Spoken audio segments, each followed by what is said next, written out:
Content warning. This episode contains depictions of torture and death.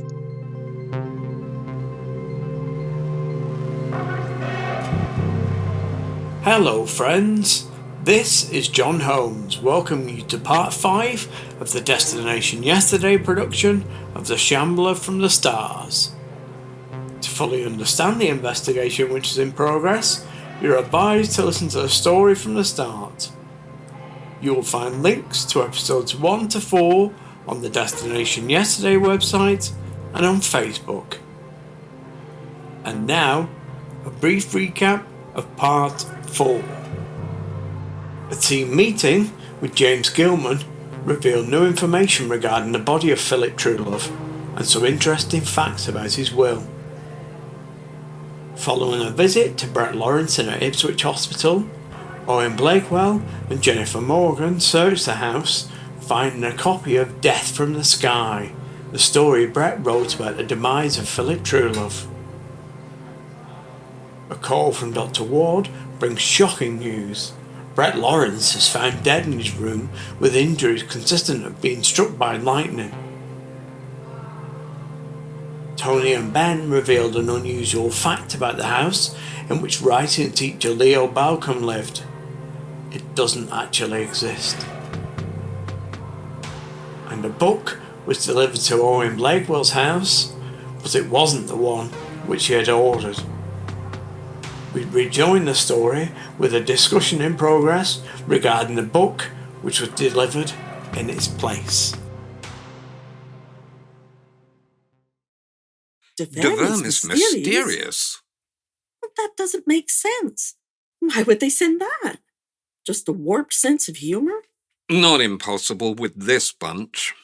There was a definite purpose for the choice. But what exactly? After all, they could have attached any spell they wanted to the Book of Ibon. It isn't as if there are no seriously nasty spells in that book. They seem to have a fondness for the mysteries of the worm. Perhaps it's some tie they have with the creature, the sacrifice provided and whatever they get in return. Oh well, whatever. I think I'll go and defuse the bomb. I'll get rid of the spell and make it just a harmless, evil, nasty book. But Nan, is it safe to be playing around with that? I know what I'm doing, but if it will make you feel any better, I'll let someone come with me. Any volunteers? I'll go. Yeah, Okay. My goodness, if I'd known it was going to be that popular, I would have sold tickets. Well, come on. I'll even make it into a lesson for anyone who has an hour or so to spare. For Nan, removing the spell took less than 5 minutes, but she followed it up by starting our training in recognizing objects with spells connected to them. No one turned down her offer. Jennifer seemed to have a natural knack for it, but Nan was proven right in her opinion that I simply wasn't trying. I don't think I wanted to open myself up to the sensations of the spells. I had enough going on with visions, and I was shutting myself off from other stimuli. Once I relaxed, I was as perceptive as Tony, which was a big surprise to me. As it was getting late, I invited the team to stay for Chinese dinner. The company and conversation cheered me up somewhat after what had been a difficult day. As previously planned, on Saturday morning at 9 o'clock, I went to the house of Frank Armitage to see him about the garden booklet which Phillip Truelove had put together for him. He told me that, as well as identifying the plants and providing recipes, it also had a general taste guide. I started recording as we entered his kitchen. Since I knew you were coming, I made a pot of tea. Would you like a cup? Oh, yes, please. It's rather chilly today and trying to rain out there. I think it's going to get worse before it gets better. I didn't know you'd be making a recording. Is this going to be in your show too? Actually, I want it for the website to put up with the scans of the booklet. I thought it would be nice to present it as a friendly visit and we could chat about some of the recipes as I scanned them. That's a lovely idea. Booklet's right there on the table for you. Just sit yourself down. Oh, and that dish in the centre is the slices of a fruitcake I made, including one of the plants. Recipe's on page 7. I thought you might like to try it and see what you think. Oh, wow. So the recipes contain basic ingredients as well. Of course, dear. Just from China, not Mars. Once you get cooking with some of those vegetables, you'll get a feel for the other dishes they can be used in. Here, I'll be mother. I have a few recipes of my own if you'd like to copy them as well. Yes, please. But tell me, did you decide to take more of the vegetables before they were destroyed? Yes, I did. I figured they hadn't done me any harm, and since you folk were taking some too, I'd be foolish not to. Shame it's all gone now. I'd treasure what I have, and that's a pretty good stash. Thankfully, I had a lot of room in my freezer. Oh, wow. This fruitcake is lovely. Just the way I like it. Not too sweet and so moist. There, I knew you'd like it. Oh, there's one other thing. Last time Phil came over to see me, Saturday afternoon, he left his dress book out on my coffee table. I just noticed it there on Sunday and was going to give it back to him. Next time I saw him. I'd been giving him my cousin Paul's phone number and address, because Phil loved honey, and my cousin Kate's bees, and so here it is. I don't suppose it's any use of anyone, unless you want to know who his dentist was. Since it was unimportant, I didn't bother to call you, but if you'd like you to take it, I just don't have the heart to throw it away. I was so pleased that he talked on for a bit because I was trying to contain my surprise and act calm. Was this the blue address book? I thanked him for it and popped it in my bag. We had a pleasant talk while I scanned the recipe booklet pages with my phone. It was nearly 30 minutes later that I was bidding him goodbye and stepping out into a light drizzle. I got in my car and drove a block away and then pulled over and took the address book out of my bag and skimmed through it. Bank, chiropodist, dentist, editor, garage, publishers, taxis, tailors, surgery. Oh well. Disappointed, I was about to pop it back in my bag when I had a sudden thought. I held the book between both my hands and concentrated. I thought I could feel something, but I wondered if it was just wishful thinking.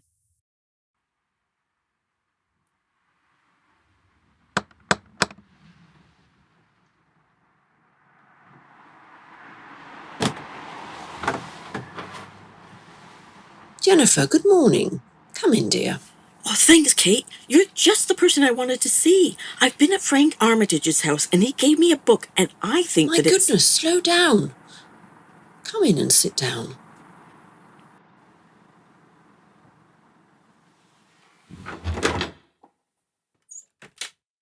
Nan, was there someone at the... Oh, hello, Jennifer. You're early. Owen, come and join us. Look what I have. What? Is that what I think it is? That's what I want Kate to tell us. Frank Armitage gave it to me. Truelove left it at his place by accident, apparently. I can't see anything interesting in it, but I wondered if there's some spell stopping me from seeing it. I thought it felt a bit odd. All right, let me have it. No, it's not a spell. Oh, well. Oh, really? If you'd let me finish. There is magic here, but it was in the pen which wrote the words. It was enchanted. Look at this. What do you see? It's a blank page, I think. Relax. Look into the fibres of the paper. Owen, you too. Oh, wow. Something's appearing. Yeah, and it's getting clearer now. I think I can see a name. It's Sir David... Don't say it. We're recording. We don't want to make editing problems for Ben. I don't believe it. I wonder who else we'll find in here. I'll go. It should be Ben.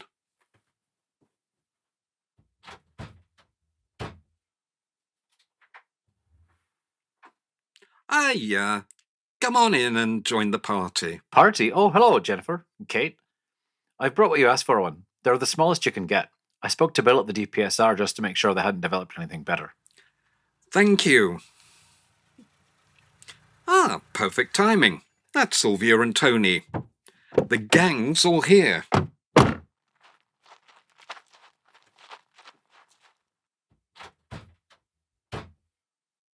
Hello. I picked up the wig you ordered, Owen, and no, I'm not going to ask why. I am. What's this all about? First things first, we've got the blue address book. What? I didn't know you were searching Truelove's house again this morning. We didn't need to. Frank Armitage had it, and he gave it to Jennifer when she went to his place this morning.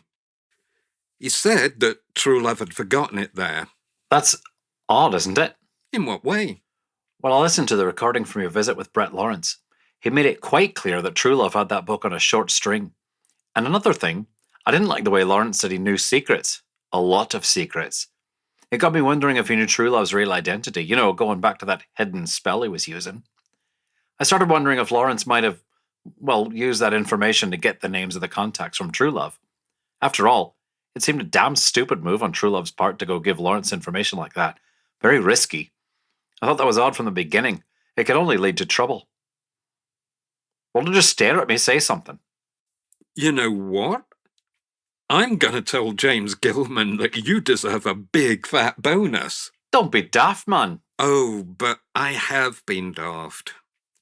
This has all been moving so fast that I've lost perspective. What you said just now made 100% sense. Okay, so now I think we have a much clearer picture of events leading up to this, disaster. Owen, I've been looking through these names. One is Giles, but not Waterhouse, but something very similar. Well, I think we knew he'd be there. Yes, but his real family name should be very familiar to you, assuming you've read the news over the past few months about outrageous bonuses for people who really don't need them, not to mention not deserving them. Don't mention that to me. I'm sick of reading about all the corruption, misconduct, and underhanded... You're preaching to the choir, Ben. Sorry, Owen, but they're getting away with murder and... Okay, I've said enough. Owen, do you think Giles is in charge of this Starry Wisdom branch? I thought it the moment I met him, to be honest. I told you at the time, Jennifer, that something was drawing me to Silent Street, and it was him. Oh my God, he was also the executioner from my vision. Executioner? Oh, great. Could this get much worse? One moment, folks. Hello? Hello. May I speak to Mr. Blakewell? Speaking. I am calling regarding a book which you received yesterday. I assume you haven't opened your parcel yet?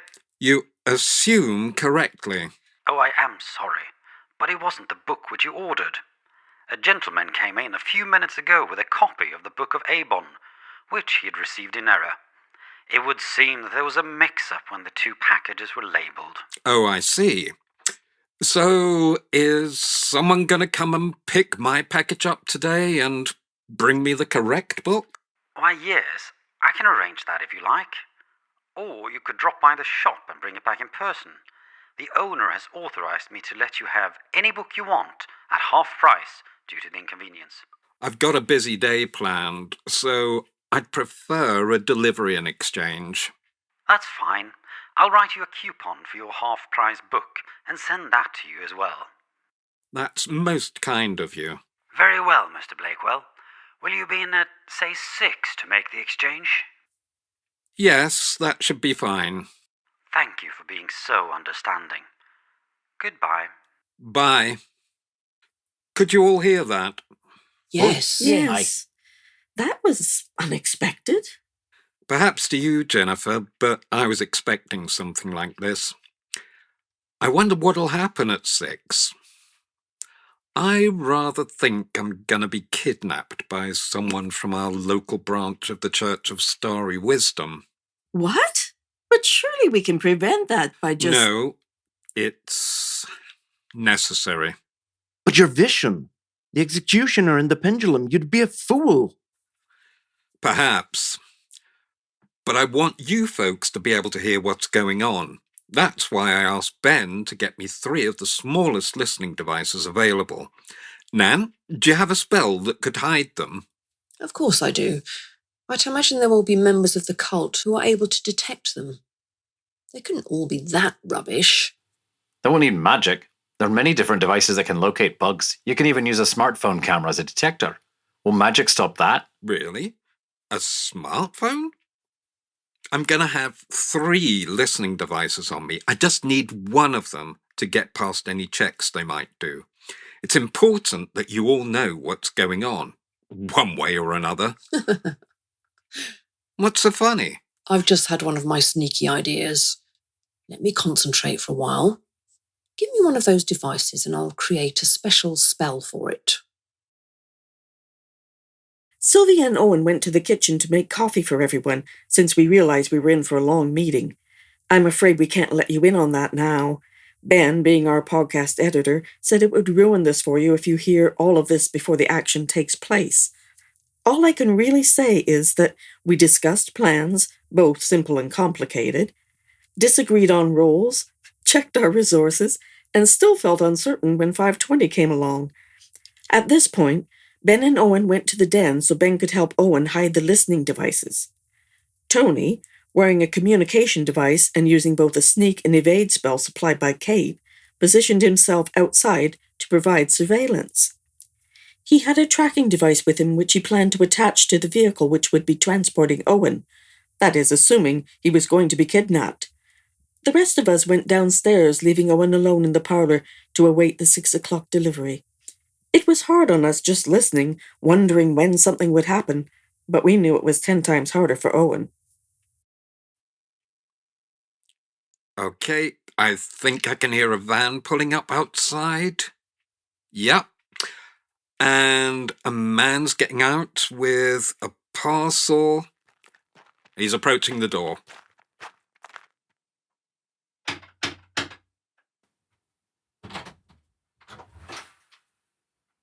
Hello. Owen Blakewell? Yes, that's me. I was told to pick up a package from you in exchange for this one. One moment, it's just on the hall table. Here you go. So glad you have a high fence, Mr. Blakewell.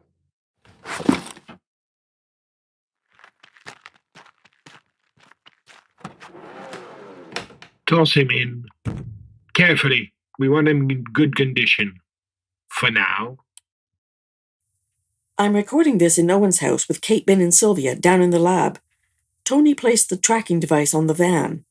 We're now listening to intermittent snatches of conversation between the kidnappers over one of the listening devices attached to Owen. We were lucky.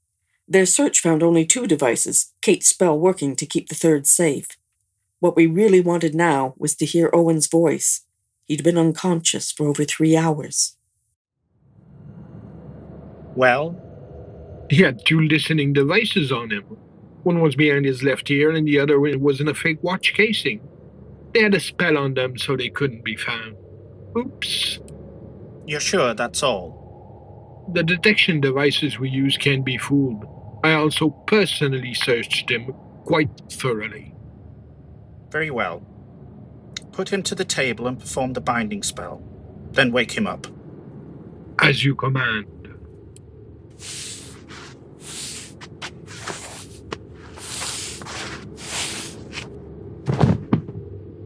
Cum fila nigra quinque, crinibus sesie, egote ad stringo.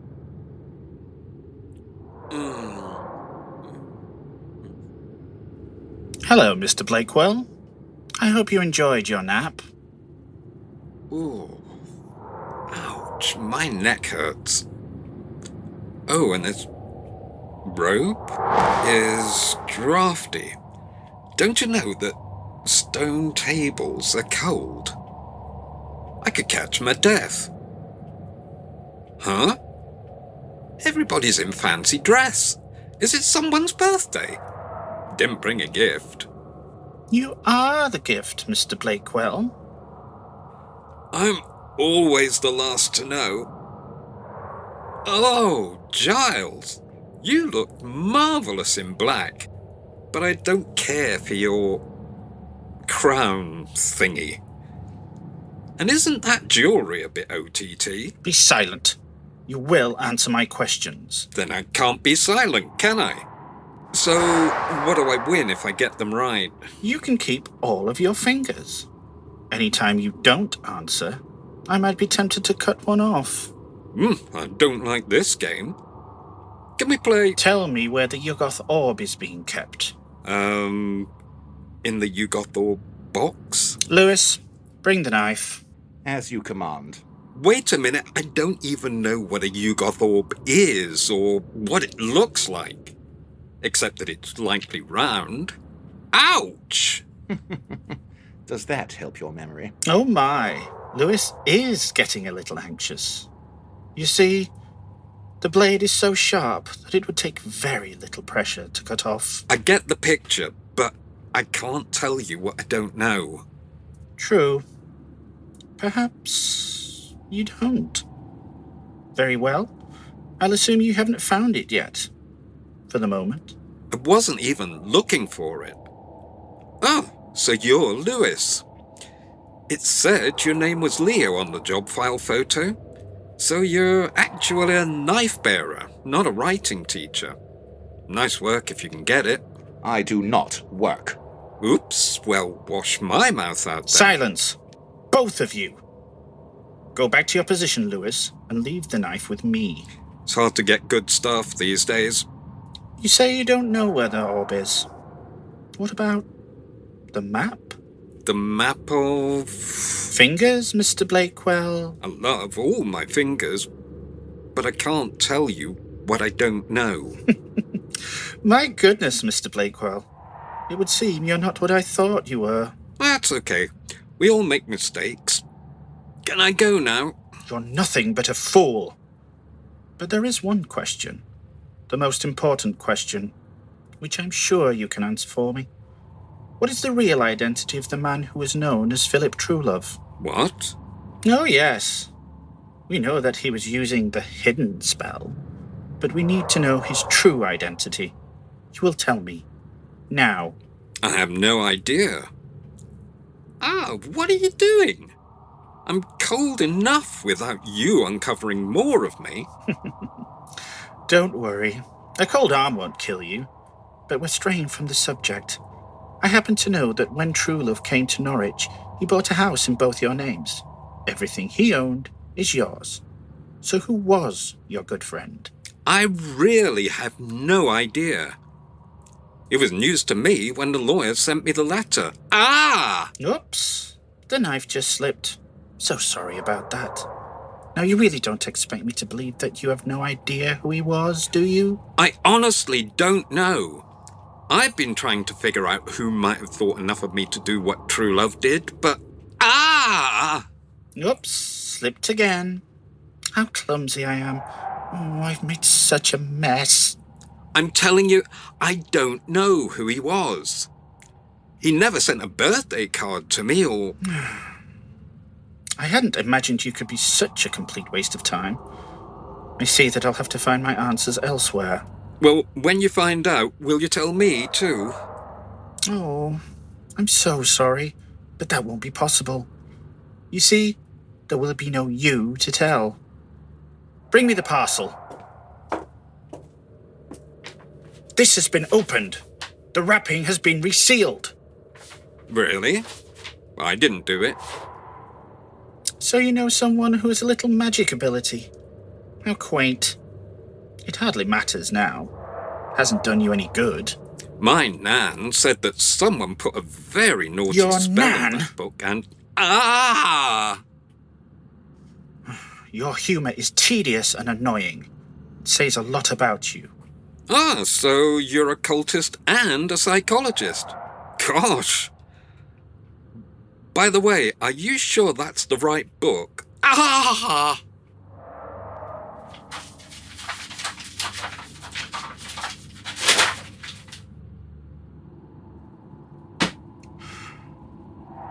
Each time you offend my intelligence, I'll cut deeper.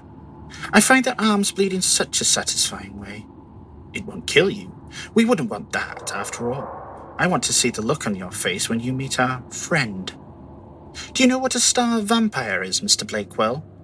You'll be meeting one soon, but there won't be time for introductions. Now tell me where the book is. Oh, well, I can tell you that, since you asked so kindly. I left it in the glove compartment of my car. Ah! I happen to know that you don't own a car. Would you like to try again, or should I continue to cut? Your informants aren't very good if they didn't mention that Truelove's car was bought in my name as well. It was delivered to me yesterday. If you're lying, I will personally peel your skin off with a serrated blade before we let our friend have you. It's been a while since I've had that pleasure. Now where is this car? Parked in my driveway. The keys! Where are they? In the pocket of the trousers I was wearing. Left side. Davis? Yes, High Priest? Find the key and get the book from his car and bring it to me. It's obviously a trap, but we're a bit more clever than that, Mr. Blakewell. Here, take this amulet, Davis, and you won't be seen. And take this ring. You know how it works? Yes, I've used it before. Will it kill? No, just debilitate.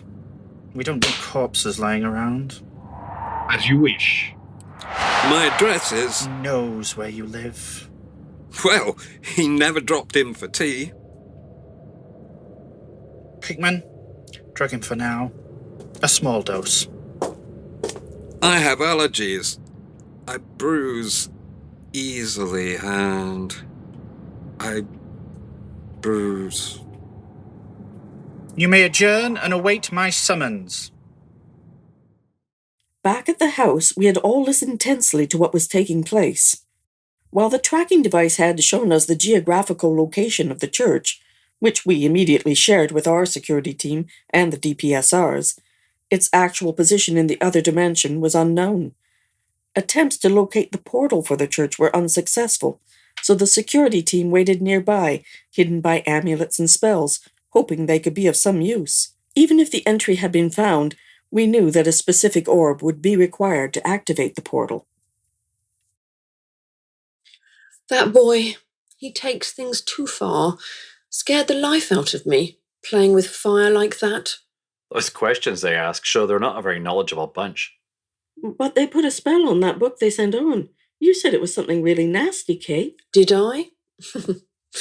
I should have said a clever spell, but not actually powerful or even difficult.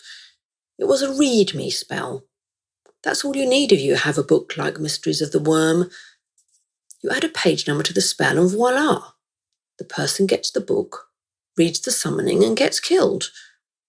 The book has a built-in trigger which makes it disappear from the scene and return to its owner. End of. That's all a self-centered, arrogant fool needs to start a cult. I doubt they have much besides the Prinbrook, which is why they're so desperate to get it back. Obviously, they have a few orbs for portals, but I wonder how much they have beyond that and some amulets. You're forgetting that they have the Book of Iban as well. Do they? We haven't seen it. I think it was a bluff. After all, they intended sending Eoghan the Mysteries of the Worm no matter what he ordered. Well, at least everything's going as planned so far, but that was a terrible gamble. If they had been able to proceed without the book... Not really that much of a gamble. Whether they couldn't or just wouldn't proceed without it was only one consideration in Eoghan making the decision. The book's too important to them to let it slip away, and I don't think they wanted to spend a lot of time looking for it. So now we just have to be very careful and keep level heads. But I have to be honest, I don't like counting on spells. I accept that you're a powerful witch, Kate, but I prefer logic and strategy over magic. Well, maybe we can combine all three. When Tony drugs Davis so I can question him, we can see if there are any other options we can come up with, Ben. I think our plan could do with a dose of strategy and logic. Change our plan at this stage? We don't have to really change it, just shake it up. We could discuss a strategy that complements our present plan, adds another element to ensure success. Don't forget that Owen's my grandson. I'd do anything to protect him. Giles said he was giving that Davis guy an amulet. Didn't you say they're not as strong as spells?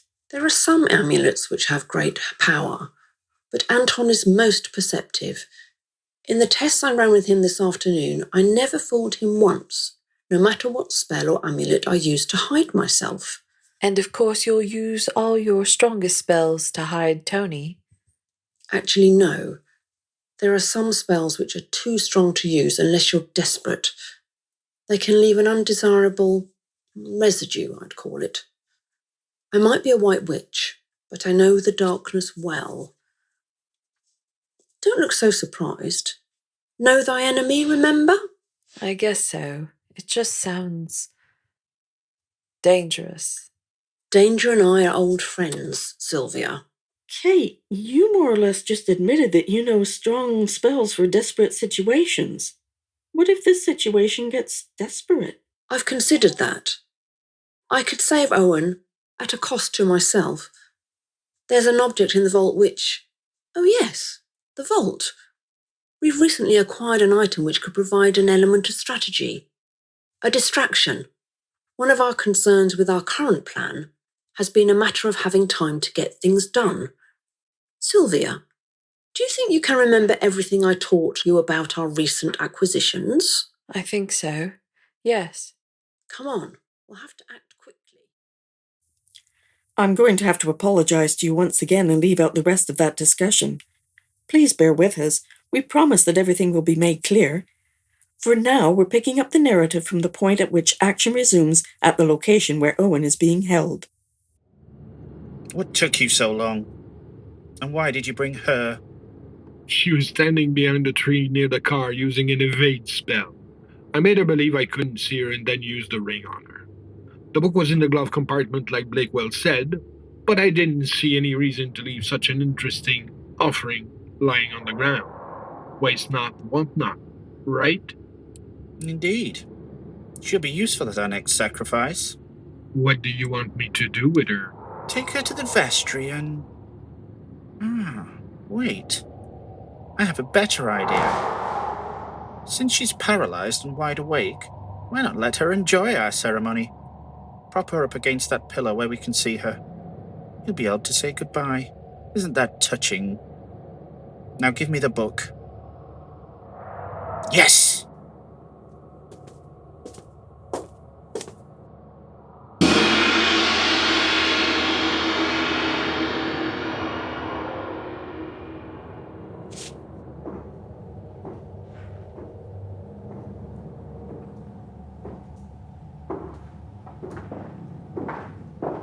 Wakey, wakey, Mr. Blakewell. I have a surprise for you. What? Where? Oh, you. I said I have a surprise for you. Look who's come to see you die. It's Jennifer. What? Jennifer? What have you done to her? For the moment, she's only paralyzed. Do you have a joke for us now? You seem upset. Well, maybe tomorrow would be better. Oops. You don't have a tomorrow. Too bad.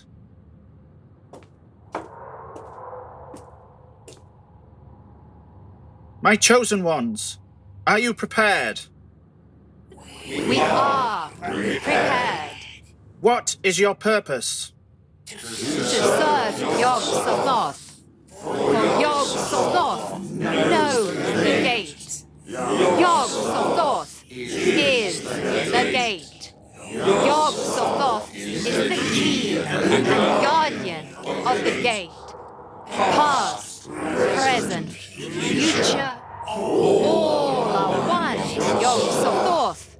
He knows where the old ones broke through of old, and where they shall break through again.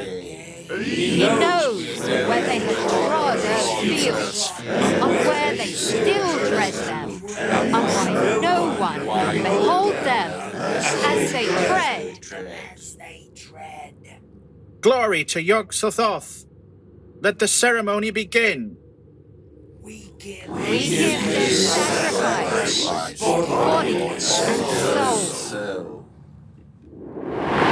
Good evening, I am the god of hellfire, and I bring you... What is this? The news. In Parliament today, MPs are resigning at an alarming rate. Scandals, underhanded deals, and dissatisfaction with leadership abound. More on that later. In one of the so-called I thought I civilized saw a countries, shadow they should moving over know there. better. And there's one at the Environmental back. concerns are being I'll check it neglected. out. Tax breaks for their age What? are being given top priority. I don't see anything. NHS waiting lists are growing faster than inflation, and that's saying something. Where did they come from? High death rates of the elderly would have cut down the number of patients waiting for operations, but even that hasn't done anything to ease the situation. And now for the good news. Bonuses, bonuses, bonuses. I've you worked hard and struggled to make Davis! What's going on? I will do the summoning.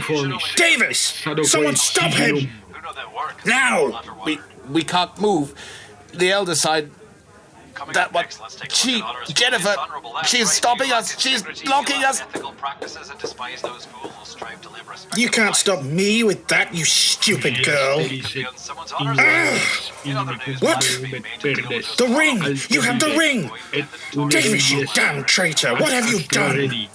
Panus inimicum meus est cerbere eum. Your chances might have been better if you'd stayed where you were. Of course, you could always just sail straight to Rwanda and save the taxpayer money. And how about sewage? Do you like to go swimming at the beach? The government seems to be trying to convince us that Come on! What's going on? This wasn't supposed to happen. What's going on? What are we supposed to do? But later, help us. Help us to leave us here. No! Stop! I am the High Priest. You will do my will. Obey me.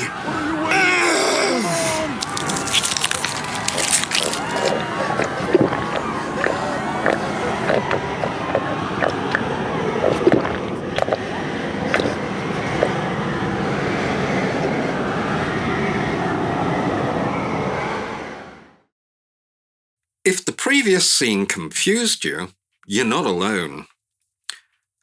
The plan which was used was not one that I'd discussed with the team. I was honestly terrified at what was happening around me as I lay upon the stone sacrifice table, cold, weak, in pain and feeling ill from the mix of drugs, and still unable to move. At first, I thought everything had gone horribly wrong. But as events played out, I watched as the star vampire attacked and killed Giles Waterhouse. That's when I realized I'd escaped being, well, the soup of the day. The next thing I knew, following the pandemonium as the cultists became able to move again and ran to escape from the church, Jennifer was at my side, and I realized that I could move again. I was barely conscious at this point. I vaguely remember a blurry figure approaching me and supporting me across the near-empty floor of the church, past the body of Giles Waterhouse. Now that the situation was considerably less dangerous and approaching something like being in hand, I knew the team's priority would be finding their way out of the church. And to be fair, once out and eventually back at home, we all, for one reason or another, needed some recovery time. I vaguely recall Nan stitching up my arm wounds in the lab, and then I slept for over 12 hours.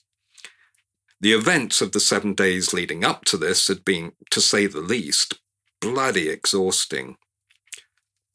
But we needed to debrief after a fashion. Call it group therapy, if you will. So, we had a meeting scheduled at my house for 10 o'clock on Monday morning, nearly 36 hours after the events you just heard. And my first question was, can someone please tell me what the hell happened on Saturday night? Don't just look at each other.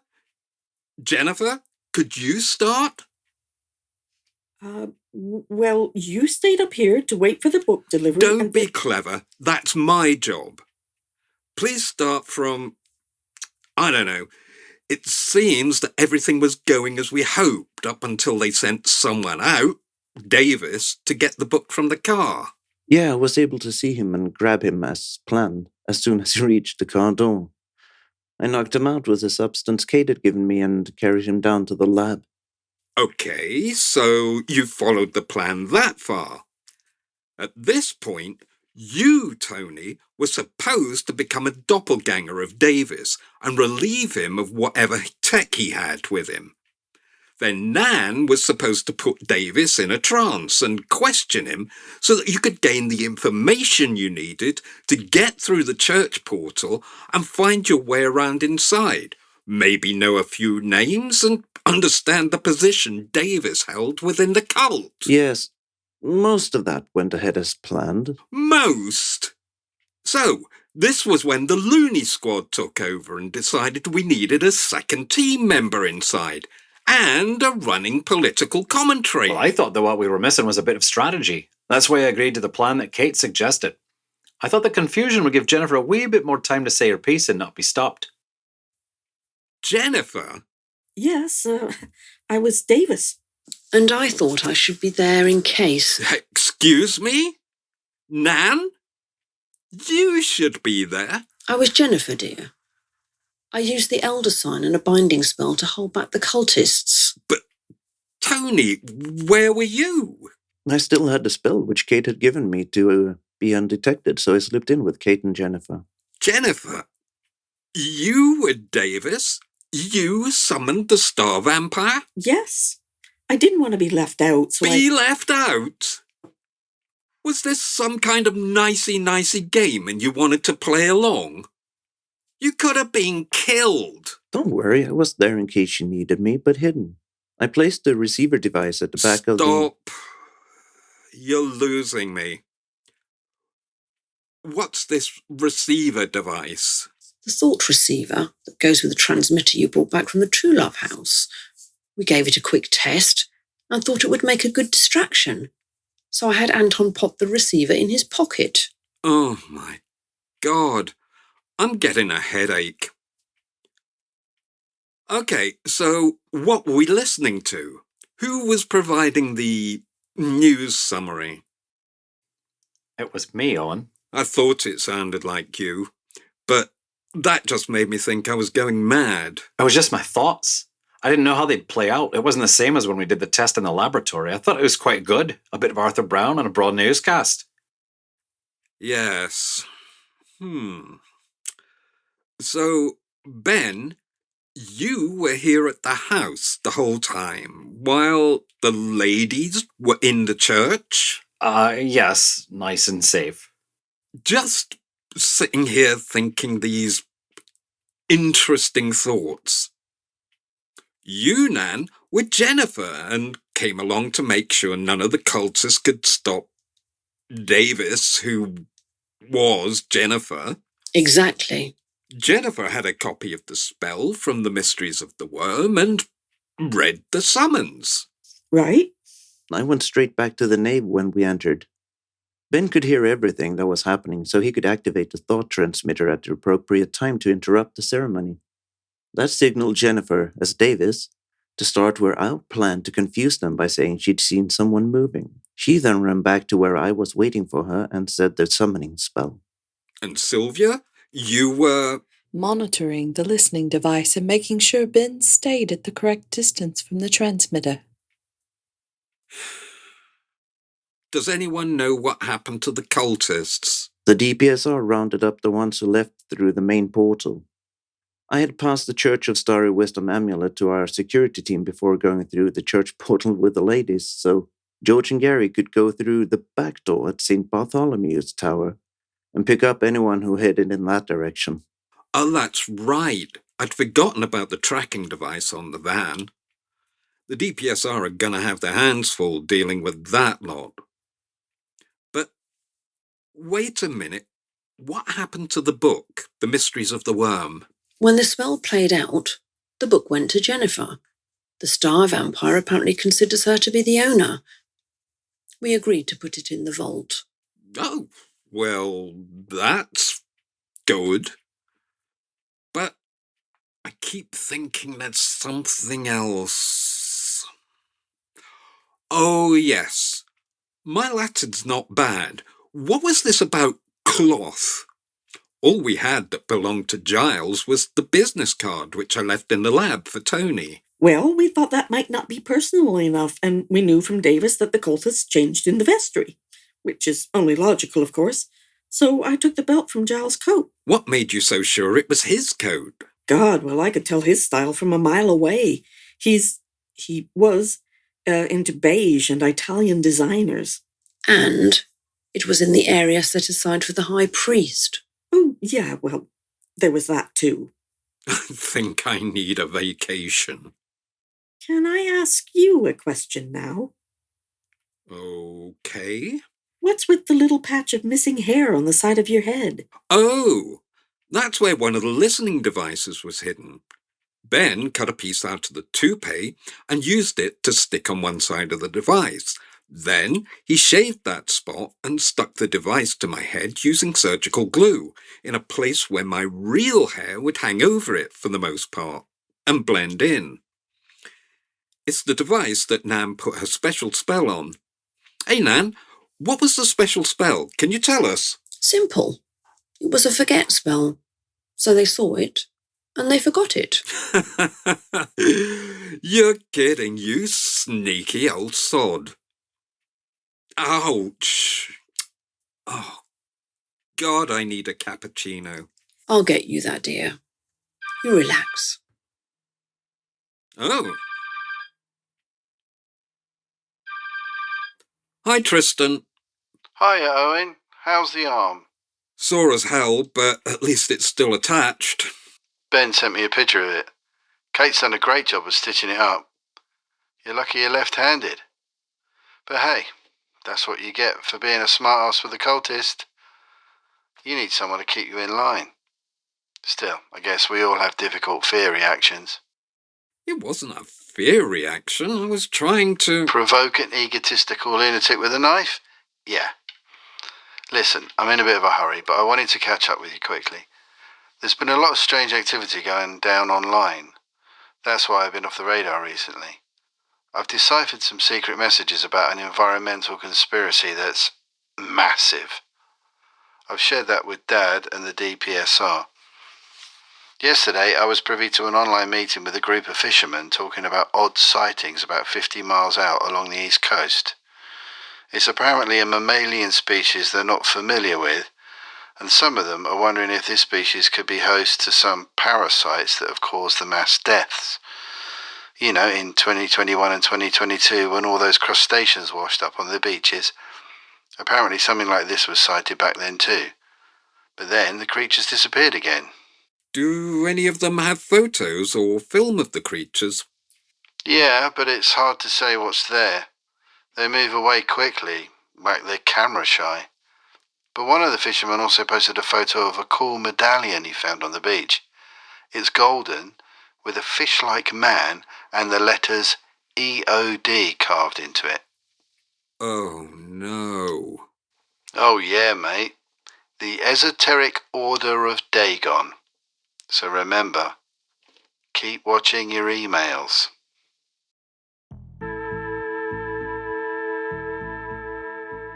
This is John Holmes, and you've been listening to episode 5 of The Shambler from the Stars, based on a story of the same title by Robert Bloch, adapted for podcast by Michelle Perry Brooker, with additional material by Neil Brooker. The cast included Matt Blessett as Frank Armitage, Alain Breton as Davis, Neil Brooker as Eoghan Blakewell, John Bucket as Tristan Elliott, Samantha Dunlop as Kathleen O'Cleary, Brian Karasek as Benjamin Wiley, Benny Lindbergh as the bookshop assistant, Tobias Nielsen as Anton Sorenson, Michelle Perry Brooker as Jennifer Morgan, Dom Richards as the delivery man, DK Sellers as Giles Waterhouse, Matthew Sielewicz-Stanhope as Lewis, aka Leo Bokum, Samantha Underhill as Sylvia Grant, and various cast members as chanting cultists. Content warning by George Williams. Music, sound design and audio editing by Neil Brooker. This has been a Destination Yesterday production. For a full list of the voice actors from this series, please check the Destination Yesterday website, where you will also discover links to other work created by our talented cast. We would like to thank Julian Simpson for the inspiration and encouragement he provided. We hope you've all enjoyed the first series of I is for Investigate. Please follow the Destination Yesterday Facebook page to stay up to date on our production schedule.